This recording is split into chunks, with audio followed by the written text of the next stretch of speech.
Kisah antar Iwean dan santriwati, dari telur hingga lulus ujian di Kobong. Lengkap dari awal sampai akhir. Bab 1. Awal mula. Dari tetesan hingga menjadi manusia. Pada mulanya, segala sesuatu bermula dari ketetapan Allah yang Maha Mencipta. Dua jiwa yang suci telah Allah tetapkan takdirnya sejak dari zaman azali. Ketika masa penciptaan tiba, dari pertemuan benih dan rahim terbentuklah seperti butir telur yang kecil dan lembut, tersimpan dengan aman di dalam rahim ibu, dijaga oleh kekuasaan Allah, tidak terlihat oleh siapapun. Di dalam rahim itulah, dari yang sebesar butir telur itu, perlahan-lahan Allah membentuknya. Dari yang kecil menjadi besar, dari yang lembut menjadi kuat, dari yang tak berbentuk menjadi sempurna rupanya. Allah menumbuhkan tulang, lalu ditutupi daging, diberi pendengaran, penglihatan, akal dan roh. Demikianlah, dari yang semula seperti telur yang kecil dan lembut, akhirnya terciptalah dua manusia yang sempurna. Seorang laki-laki diberi nama Santriwan, dan seorang perempuan diberi nama Santriwati. Mereka lahir ke dunia, tumbuh besar, diberi kasih sayang, dididik, hingga akal mereka mulai sempurna.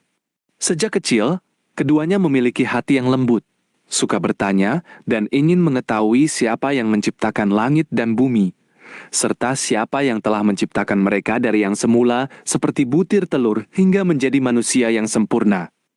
Bab 2. Niat masuk pesantren.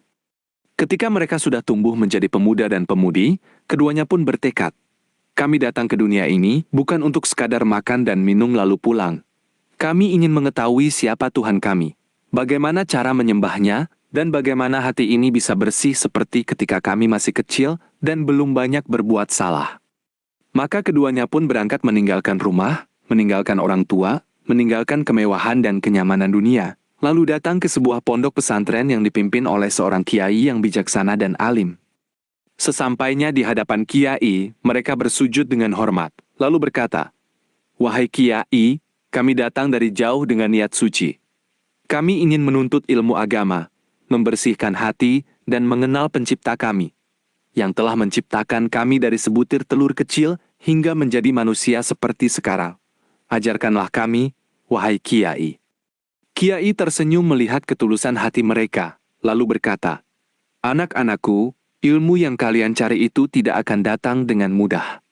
Harus ada pengorbanan, harus ada kesabaran, dan harus ada pembersihan hati terlebih dahulu. Jika kalian siap, aku akan menempatkan kalian di dalam Kobong, sebuah tempat yang sepi, sunyi, dan jauh dari keramaian. Di sana kalian tinggal, beribadah, merenung, dan membersihkan hati. Tidak ada teman bicara, tidak ada hiburan, hanya ada kalian dan Allah yang Maha Melihat. Jika hati kalian sudah bersih dan sabar kalian sudah diuji sampai batas akhirnya, barulah kalian boleh pulang." Mendengar itu, santriwan dan santriwati pun menjawab dengan tegas, "Kami siap, wahai kiai. Segala ujian dan kesabaran, kami terima dengan ikhlas, semoga Allah memberi kami kekuatan." Bab 3. Masuk ke dalam Kobong, ujian dimulai. Maka mulailah masa ujian itu. Kiai menempatkan santriwan di satu sisi Kobong, dan santriwati di sisi lain, dipisahkan jarak agar tidak saling bertemu maupun berbicara. Setiap hari hanya dikirimkan makanan dan air secukupnya lewat pintu kecil, tanpa ada yang menemani.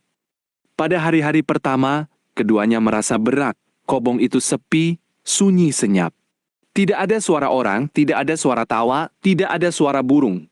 Hanya suara angin yang sesekali berhembus, dan suara detak jantung sendiri. Santriwan sempat merasa gelisah. Hatinya berkata, "Berapa lama lagi aku harus di sini? Kapan boleh keluar?" Namun ia segera teringat, dari sebutir telur kecil, Allah telah membentukku perlahan-lahan hingga sempurna. Masa ujian hati ini tidak sabar kujalani? Lalu ia menunduk, menahan diri, berdoa, kembali membaca kitab, dan merenung. Perlahan hatinya mulai tenang. Begitu juga santriwati. Di hari-hari awal ia sempat menangis rindu pada orang tua. Namun ia segera mengusap air matanya, lalu berkata dalam hati, "Allah telah menciptakanku dan menjagaku sejak aku masih sebesar butir telur di dalam rahim ibu. Masa di tempat sepi ini aku takut dan gelisah?" Lalu ia berzikir, membaca Al-Quran, dan melatih kesabarannya. Bab 4. Lamanya di Kobong, 7 tahun penuh. Hari berganti hari, minggu berganti minggu, bulan berganti bulan, dan tahun pun berganti tahun. Tidak sebentar mereka tinggal di dalam kobong. Bukan hitungan hari, bukan pula hitungan bulan saja. Sudah berlalu 1 tahun, 2 tahun, 3 tahun, 4 tahun, 5 tahun, hingga 7 tahun lamanya mereka di dalam kobong, menjalani ujian kesabaran dan kebersamaan dengan Allah. Selama 7 tahun penuh itu, mereka tidak pernah keluar, tidak pernah bertemu siapapun, hanya ditemani ibadah, dizikir, dan merenung di dalam kesepian.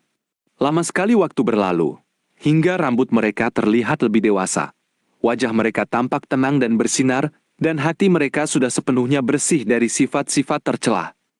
Setiap hari mereka terus berdoa dan merenung, "Ya Allah, Engkau telah menciptakan kami dari sebutir telur yang lemah, lalu Engkau beri kami kekuatan, akal, dan tubuh yang sempurna. Maka janganlah Engkau biarkan hati kami kembali lemah dan gelisah. Kuatkanlah kami, sabarkanlah kami, hingga ujian ini selesai." Selama 7 tahun itu, Kiai sesekali mengintip dari celah pintu. Ia melihat santriwan yang tidak pernah bermalas-malasan, selalu tepat waktu salat, tidak pernah mengeluh. Ia juga melihat santriwati yang selalu tekun, hatinya bersyukur, ibadahnya semakin khusyuk. Kiai pun tersenyum dalam hati. Hati mereka sudah bersih. Ujian mereka telah selesai. Bab 5 diperbolehkan pulang. Pada hari yang ke-7 tahun itu, setelah waktu yang sangat lama berlalu, Kiai datang ke pintu kobong. Ia berdiri tegak, lalu memanggil dengan suara lembut namun tegas. "Wahai santriwan dan santriwati, keluarlah kalian." Maka pintu pun dibuka. Santriwan dan santriwati keluar perlahan. Wajah mereka tidak lagi tampak gelisah seperti dulu. Wajah mereka bersinar tenang, mata mereka jernih, dan sikap mereka penuh kesopanan. Kiai berkata, "Ketahuilah, anak-anakku, sesungguhnya Allah telah menciptakan kalian dari sebutir telur yang kecil dan lemah, lalu dijadikannya kalian manusia yang sempurna. Demikian pula hati kalian, semula lemah, gelisah, belum terdidik. Selama 7 tahun di dalam kobong ini, Allah telah membentuk dan membersihkan hati kalian perlahan-lahan, hingga menjadi kuat, tenang, dan bersih seperti sekarang." Kiai melanjutkan, "Kalau dulu kalian diciptakan dari telur hingga lahir ke dunia dalam waktu yang ditetapkan Allah, maka sekarang hati kalian telah lahir kembali bersih setelah 7 tahun ujian kesabaran. Kalian telah lulus ujian hati. Hati kalian sudah tenang, nafsu kalian sudah kokoh. Karena itu, sekarang aku perbolehkan kalian pulang." Mendengar itu, keduanya bersujud syukur kepada Allah. Air mata menetes karena bahagia. Mereka berkata, "Segala puji bagi Allah yang telah menciptakan kami dari sebutir telur hingga menjadi manusia, dan yang telah membersihkan hati kami melalui ujian 7 tahun ini. Terima kasih, wahai Kiai, atas didikan dan bimbinganmu." Bab 6. Pulang dengan hati yang sempurna. Akhirnya, santriwan dan santriwati pun berpisah untuk pulang ke rumah masing-masing. Mereka pulang bukan dengan perasaan berat atau kecewa, melainkan dengan hati yang gembira, dada yang lapang, dan iman yang semakin teguh. Orang-orang yang melihat mereka pulang merasa heran. Wajah mereka tampak berbeda dari sebelumnya. Tidak ada lagi kegelisahan, tidak ada lagi keraguan. Setiap perkataan mereka lembut, setiap perbuatan mereka penuh kebijaksanaan. Karena sesungguhnya, mereka telah memahami satu kebenaran yang paling berharga. Bahwa sama seperti Allah menciptakan manusia dari sebutir telur kecil hingga menjadi sempurna dalam waktu yang ditetapkan, demikian pula hati manusia. Harus dibentuk perlahan, diuji dengan kesabaran yang panjang, dibersihkan dalam kesepian dan ibadah, hingga akhirnya lahir kembali menjadi hati yang bersih, tenang, dan selalu dekat kepada Allah. Dan ketika hati sudah bersih dan tenang, dimanapun berada, hatinya selalu merasa pulang kepada Allah.